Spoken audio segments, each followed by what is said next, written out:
لوگ ہم سے یہ سوال کرنے لگ جاتے ہیں کامیابی کا کیا مطلب ہے، آج تو ہم در در کی ٹھوکریں کھا رہے ہیں، ہمارے پاس تو کچھ نہیں ہے۔ لیکن اللہ تعالیٰ نے اس کے آگے مومنین کی صفات بیان فرمائی۔ کون سے مومنین کامیاب ہیں؟ الذین هم فی صلاتہم خاشعون، وہ مومن کامیاب ہیں جو اپنی نمازوں میں گڑ گڑاتے ہیں، اللہ کو یاد کرتے ہیں، یعنی خشوع کے ساتھ، دل کے حضوری کے ساتھ جو نماز پڑھتے ہیں۔ پہلی بات تو نماز ہی نہیں پڑھتے، دل کی حضوری بات کی بات ہے۔ جن مومنین کی کامیابی کے متعلق اللہ تعالیٰ نے فرمایا ہے وہ دل کی حضوری کے ساتھ نماز ادا کرنے والے ہیں، نمازوں میں گڑ گڑانے والے ہیں۔ والذین هم عن اللغو معرضون، اور وہ مومنین کامیاب ہیں جو فحش چیزوں سے محفوظ رہتے ہیں، فحش بدکاریوں سے، نہ وہ بری بات بولتے ہیں نہ برے کام کرتے ہیں، ان کی کامیابی کی اللہ ضمانت دے رہا ہے۔ اور جو چوری میں، ڈکیتی میں، زنا میں ملوث ہیں، ان کا کیا اس سے تعلق ہے کامیابی سے؟ والذین هم للزکاة فاعلون، اور جو زکوٰۃ مکمل طور پر دیتے ہیں وہ مومنین کامیاب ہیں۔ 5ویں نمبر پہ والذین هم لفروجہم حافظون، اور وہ مومنین کامیاب ہیں جو اپنی شرمگاہوں کی حفاظت کرتے ہیں۔ اللہ تبارک و تعالیٰ نے یہاں پر جن مومنین کی کیٹیگری بیان کی ہے اس میں اگر ہم فٹ بیٹھتے ہیں تو پھر سوال بھی کریں آپ کہ ہماری کامیابی کہاں ہے، اور نہیں ہے تو پھر اس کی اصلاح کریں۔ نمازوں میں کہیں کمی ہوگی، یا لغویات میں ہوں گے، یا زکوٰۃ میں کم ہوں گے، یا پھر جو ہے اپنی حفاظت میں کمی ہوگی، کہیں نہ کہیں کوئی کمی ہوگی، ورنہ رب تبارک و تعالیٰ کا وعدہ برحق ہے کہ اللہ تعالیٰ نے جب قرآن میں کوئی چیز فرمایا کہ وہ کامیاب ہے تو کامیاب ہو کے رہے گا۔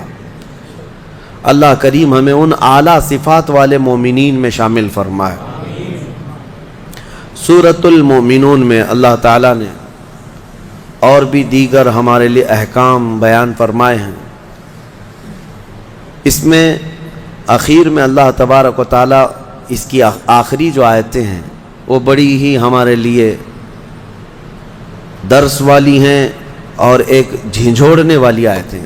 اللہ فرماتا ہے افحسبتم انما خلقناکم عبثا وانکم الینا لا ترجعون، کیا تم یہ سوچ کر کے بیٹھے ہو کہ تم کو ہم نے بیکار میں پیدا کیا اور تم ہماری طرف نہیں لوٹائے جاؤ گے؟ یہ اللہ تعالیٰ کا سوال ہے۔ تم یہ سوچ کر کے بیٹھے ہو کہ تم کو ایسی فالتو پیدا کیا گیا، بیکار میں پیدا کیا گیا؟ نہیں، تمہارا ایک بہت بڑا مقصد ہے پیدا کرنے کا۔ اللہ تعالیٰ نے ایک مچھر بھی دنیا میں بغیر کسی مقصد کے نہیں پیدا کیا، ہر ایک کی غرض ہے۔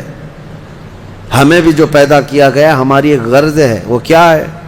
اللہ نے خود قرآن میں فرمایا وما خلقت الجن والانس الا لیعبدون، میں نے جنات اور انسانوں کو صرف اس لیے پیدا کیا کہ وہ میری عبادت کریں۔ اللہ کی عبادت کرنا یہ انسان کی تخلیق کا مقصد ہے، اور جو انسان اپنے اصلی مقصد کو بھول گیا پھر وہ انسانیت سے بھی ہٹ گیا ہے، انسانیت سے بھی ہٹ گیا ہے۔ ایک عجیب و غریب بات ہے، جس نے پیدا کیا تمہیں اس کو انسان نہیں پہچان پا رہا آج، اور اسی کی عبادت نہ کر پا رہا ہو، تو پھر اب کس کا ہو سکتا ہے؟ یہ کس کا ہو سکتا ہے؟ اسی لیے شیخ سعدی رحمۃ اللہ تعالی علیہ سے منسوب ایک بات ہے، آپ نے فرمایا جو نمازیں نہیں پڑھتا، جو اللہ کی عبادت نہیں کرتا، اس کو قرضہ بھی مت دو، قرض بھی مت دو۔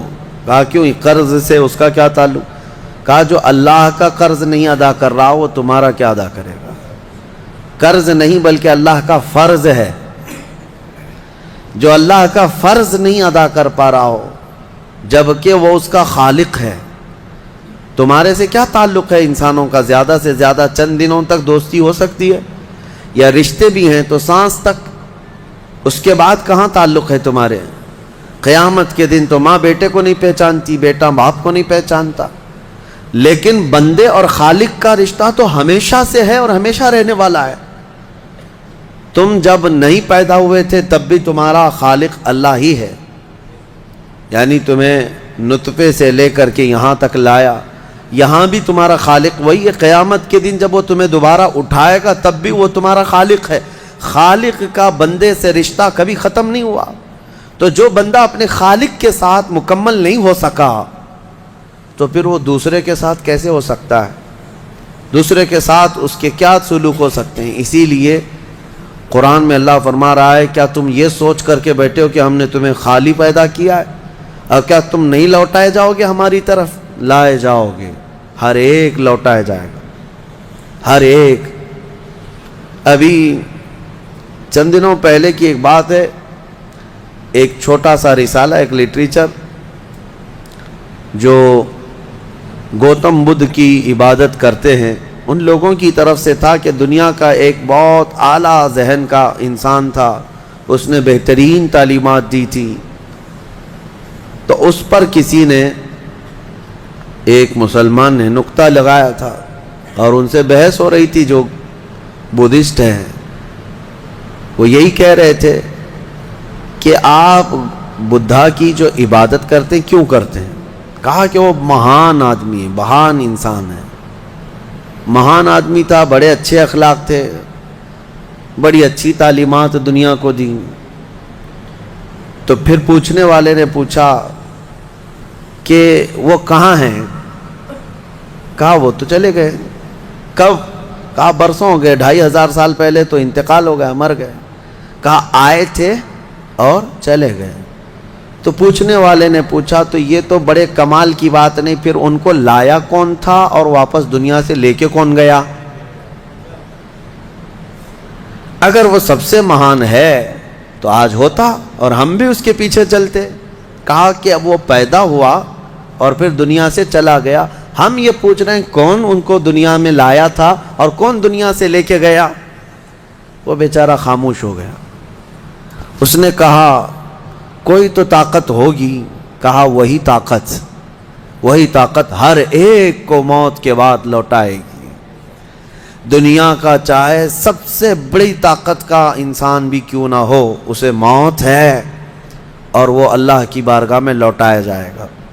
اسی کو اللہ تعالیٰ فرماتا ہے تم کیا سوچ کر کے بیٹھے ہو کہ تم ہماری طرف نہیں لوٹائے جاؤ گے؟ تم سب کو اللہ کی طرف لوٹ کر کے جانا ہے۔ اس دن کو یاد رکھو، اس دن کو یاد رکھو جب یہ ساری چیزیں دھری کی دھری رہ جائیں گی اور تم آخری سفر پر نکل چکے ہوں گے۔ اور عجیب و غریب حالت میں ہم جاتے ہیں میرے عزیزو، یہ سارے ہمارے کپڑے، ہماری جائیدادیں، ہماری سواریاں، ہماری گاڑیاں سب رہ جاتی ہیں۔ آج تک آپ نے دیکھا کہ کوئی آدمی جنازے کی بجائے مرسیڈیز میں قبر میں جا رہا ہو؟ نہیں، وہ بھی 4 کندھوں پر بوجھ بن کر کے ہی جا رہا ہے۔ بڑی اعلیٰ قسم کی سواریاں وہ وہیں رہ جاتی ہیں، بڑے عمدہ لباس یہیں رہ جاتے ہیں۔ آخری سفر کا ایک مخصوص لباس ہے، ایک مخصوص انداز ہے اور ایک مخصوص طریقے سے لے جا کر کے قبر کے حوالے کر کے آ جاتے ہیں۔ اور اسی کو فرمایا گیا ہے کہ جس کو یہ اپنا آخری سفر یاد ہوگا اسے یہ بھی یاد ہوگا کہ میں یہاں کیوں آیا ہوں۔ کبھی آج تک آپ نے اپنے اندر جھانک کر کے پوچھا، کبھی سوچا زندگی میں کبھی ایسا وقت آیا کہ ابھی جیسے مثال کے طور پر مسجد میں آ کر بیٹھے، ابھی میں آپ سے پوچھوں پکڑ کر کے کیوں آئے ہو یہاں پہ مسجد میں، فوراً آپ جواب دیں گے عبادت کے لیے آئے ہو۔ مسجد کائے کے لیے ہے؟ عشاء کا وقت ہو رہا تھا، نماز پڑھنے کے لیے آیا، یا محفل چل رہی تھی محفل میں آ گیا۔ یہ تو تمہارا مقصد ہے، ہر کام کا تمہارا مقصد ہوتا ہے۔ کبھی یہ سوچا میں دنیا میں کیوں آیا، پوری دنیا میں کیوں آیا؟ جس نے اس سوال کا جواب حاصل کر لیا وہ معرفت کو پہنچ گیا۔ جو صحیح طریقے سے اس جواب کو پہنچ گیا وہ اللہ کی معرفت حاصل کر لے گا۔ السلام علیکم ناظرین، اسی طرح کے اسلامک ویڈیو دیکھنے اور سننے کے لیے ہمارے چینل کو سبسکرائب کریں۔ جزاک اللہ خیرن جزا۔ السلام علیکم ورحمۃ اللہ وبرکاتہ۔